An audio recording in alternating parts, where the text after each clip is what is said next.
নমস্কাৰ, সুপ্ৰভাত। আপোনালোক সকলে উঠিলে নে টোপনিৰ পৰা?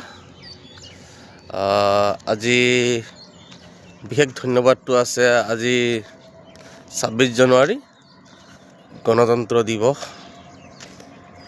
ৰিপাব্লিক ডে উপলক্ষে অসম তথা সমগ্ৰ ভাৰতবাসীলৈ অশেষ অশেষ শুভেচ্ছা যাচিলোঁ আৰু সকলোৰে মংগল হওক, ভাল হওক তাৰে কামনা কৰিছোঁ, যাতে আজিৰ দিনটোতেই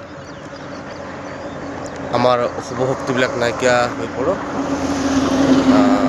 তাৰ লগত মই এটি কথা জড়িত কৰিব খুজিছোঁ।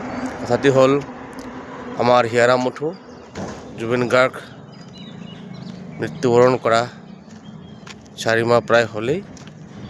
এই জুবিন গাৰ্গ দাদা এতিয়াও যে ন্যায় পোৱা নাই, আপোনালোকে সকলোৱে জানে। কি হ'লে আমি শান্ত হ'ম বা ন্যায় পোৱা বুলি ভাবি ল'ম, সেইটো অসম চৰকাৰেও জানে। গতিকে অসমৰ ৰাইজক শ্ৰদ্ধা জনাই অসম চৰকাৰে এই ন্যায় ব্যৱস্থাটো উন্নতি পলমে কৰিব লাগে। আজিৰ গণতন্ত্ৰ দিৱসৰ দিনাখন এই কথাটো উল্লেখ কৰিব নালাগিছিলে, তথাপিও মই ক'লোঁ। যিহেতু তেখেত আছিলে আমাৰ হিয়াৰাম মুথু, অসমৰ নহয় ভাৰতৰ অজস্ৰ ভাষাত, প্ৰায় 40টা ভাষাত তেওঁ গীত পৰিৱেশন কৰিছিলে আৰু গীতবিলাক এনেকুৱা সুমধুৰ আছিলে, এবাৰ শুনিলে শুনি থাকিবলৈ মন যায়।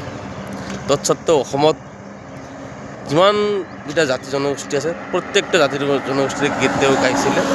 খুব ভাল লগা গীত গাইছিলে, সুমধুৰ সুকণ্ঠৰ অধিকাৰী আছিল, হামিং কিং বুলি জনাজাত আছিলে। গতিকে তেখেতৰ আত্মাৰ সদ্গতি হওক, আত্মা শান্তি পাওক, যাতে তেওঁক যিবিলাক আসৰিক শক্তিয়ে তেওঁক নাশ কৰিছিলে সেইবিলাক দমন হওক, তাৰে কামনা কৰিছোঁ।